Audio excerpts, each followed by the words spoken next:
Sacagawea by Lisa Erdrich.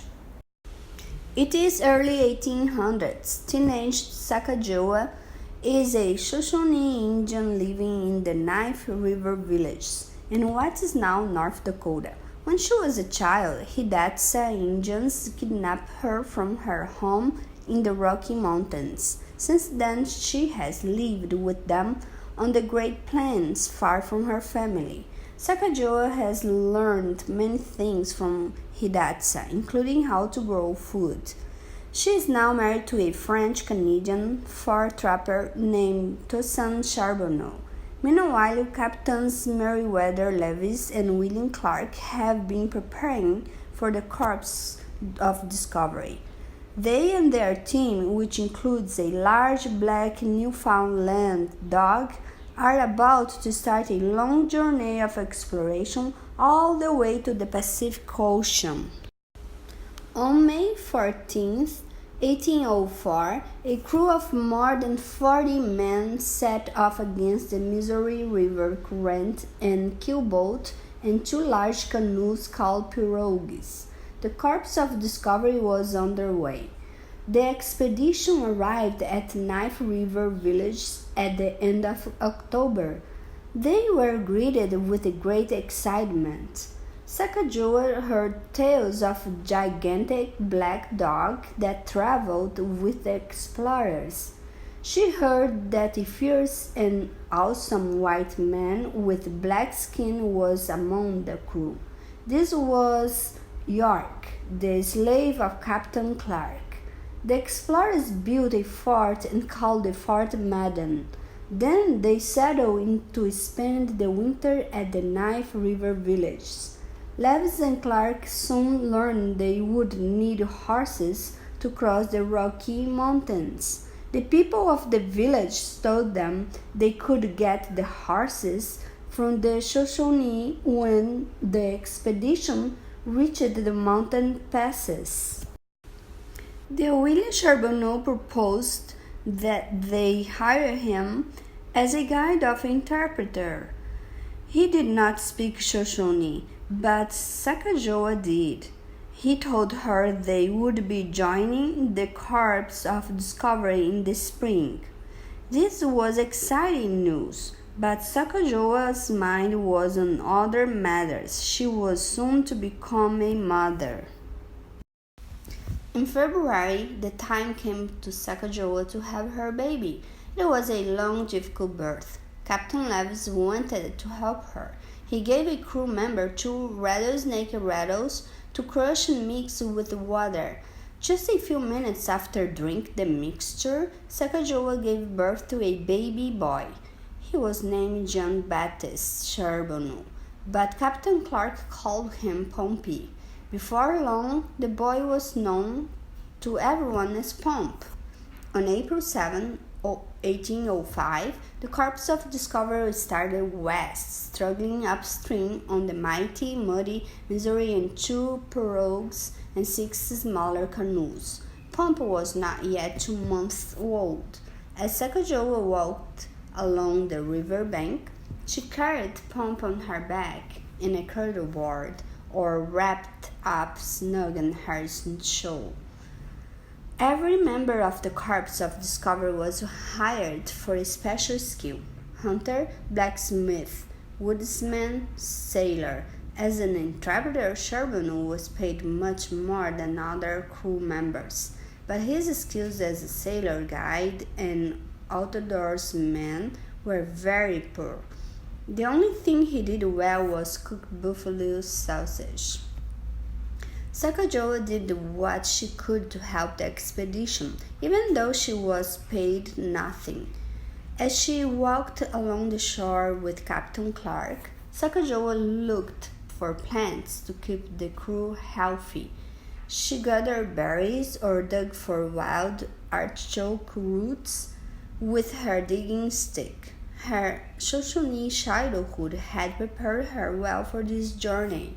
The corps had been traveled less than 2 months when near disaster struck. Charbonneau was steering a boat through choppy waters when a sudden high wind tipped it sideways. He lost his wits and dropped the rudder while the boat filled with water. The expedition's valuables were spilling overboard. Charbonneau was ordered to right the boat or be shot. Sacagawea stayed calm and rescued the captain's important things: journals, gunpowder, medicines, scientific instruments, every bundle she could reach. Without these supplies, the expedition could not have continued. A few days later, they came to a beautiful river. The grateful captains named it after Sacagawea. By June, the corps was entering mountain country. Soon they could hear the distant roaring sound of the great falls of the Missouri. Captain Lev thought the waterfall was the grandest sight he had ever seen, but there was no way to get past it by boat. It would take the corps nearly a month to get around the great falls and the 4 waterfalls they found just beyond it. The crew built creaky, clumsy wagons to carry their boats and supplies. Battered by hail, rain, and wind, the men dragged the wagons over sharp rocks and prickling pear cactus that punctured their moccasins. One day, a freak cloud burst caused a flash flood. Rocks, mud, and water came crashing down the canyon. Sacagawea held on to her son as tight as she could while Clark pushed and pulled them both to safety. Pumps, cradleboard, clothes, and bedding were swept away by the rushing water, but all 3 were unharmed. By the middle of July, the corps was once again paddling up the Missouri. They reached a valley where 3 rivers came together, a place Sacagawea knew well. If she was upset to see it again, she did not show it. The captains learned how Sacagawea had been captured and her people killed. Sacagawea recognized a landmark that her people called the Beaver Head Mountain. She knew they must be nearing the summer camp of the Shoshone. Nearly 2 weeks later, Sacagawea walked along the river, scanning the familiar territory.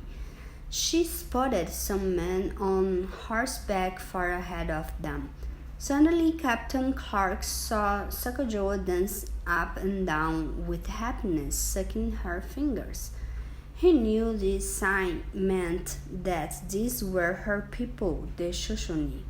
An excited crowd greeted the explorers at the Shoshone camp. Although years had passed since Sacagawea had been captured, a Shoshone woman recognized her. She rushed up to Sacagawea and threw her arms around her. Levis and Clark had discovered that their need for Shoshone horses was even greater than they thought. There was far more mountain country between the Missouri River and a water road to the Pacific than they expected. A grand council was called to discuss the matter. Sacagawea was to be one of the translators. Interpreting for the men at the chief's councils was a serious responsibility. Sacagawea wanted to do her best, but when she looked at the face of the Shoshone chief, she burst into tears. He was her brother, Camaweta. Sacagawea jumped up, threw her blanket over her brother, and wept.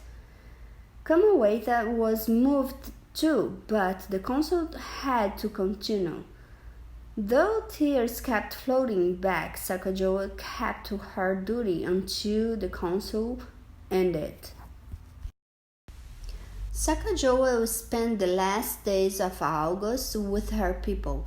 The time passed too quickly. Before long, the expedition had to mount Shoshone horses and continue across the mountains, leaving their boats behind.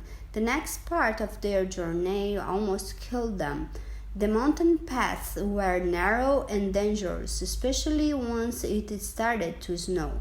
Their feet froze. They didn't have enough to eat, and the mountain seemed without end. Finally, the expedition emerged on the Pacific side of the Rockies. Their Nez Perce Indians helped them make new boats and agreed to keep the horses in case they returned that way in the spring. With great relief, the crew dropped their boats into the Clearwater River and let the current carry the expedition toward the ocean. At the beginning of November, the explorers noticed a sound that could only be the crashing of waves. They had finally reached the Pacific Ocean.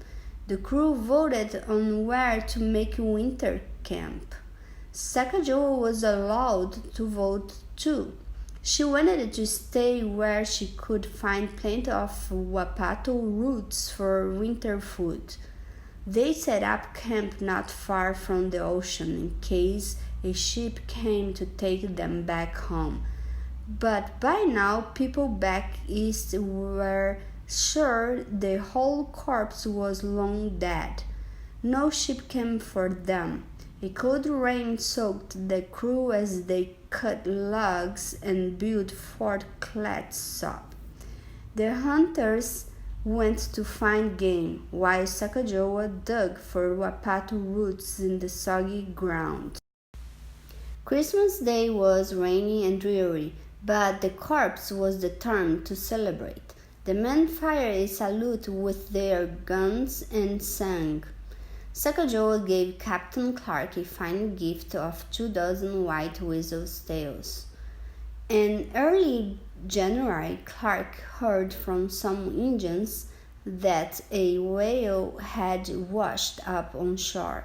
He decided to go to the ocean to get blubber for the crew to eat. They were tired of their diet of lean spoiled meat and fish.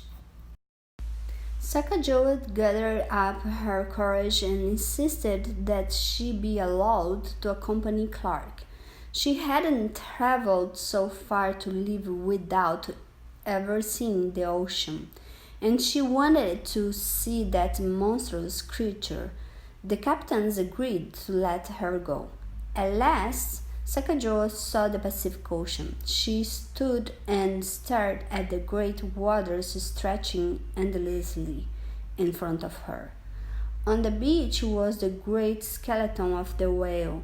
It was an amazing sight, nearly as long as 20 men lying end to end. The whale had been picked clean, but Clark was able to buy some blubber from the Indians to feed his men.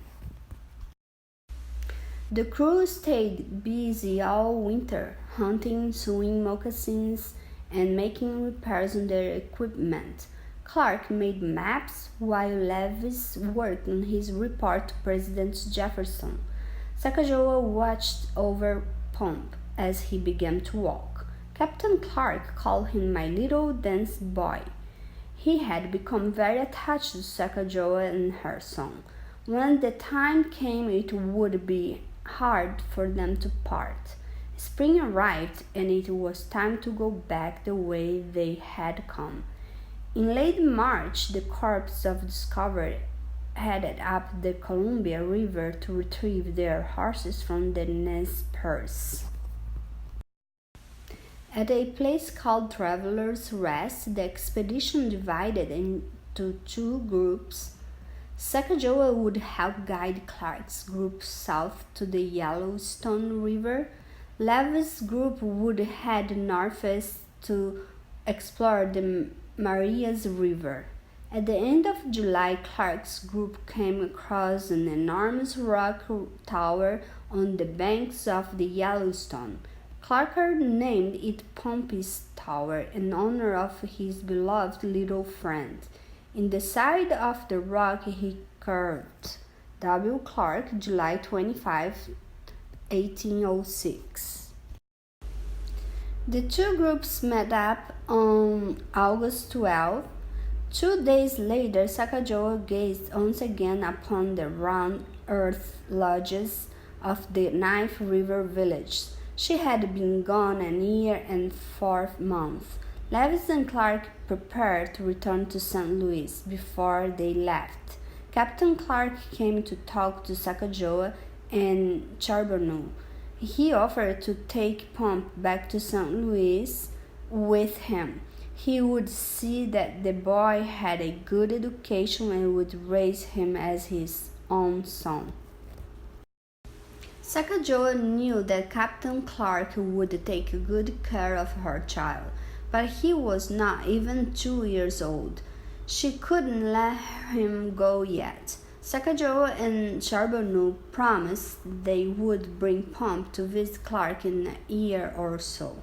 On August 17, 1806, Sacagawea watched as the corps of Discovery set off again down the Missouri River.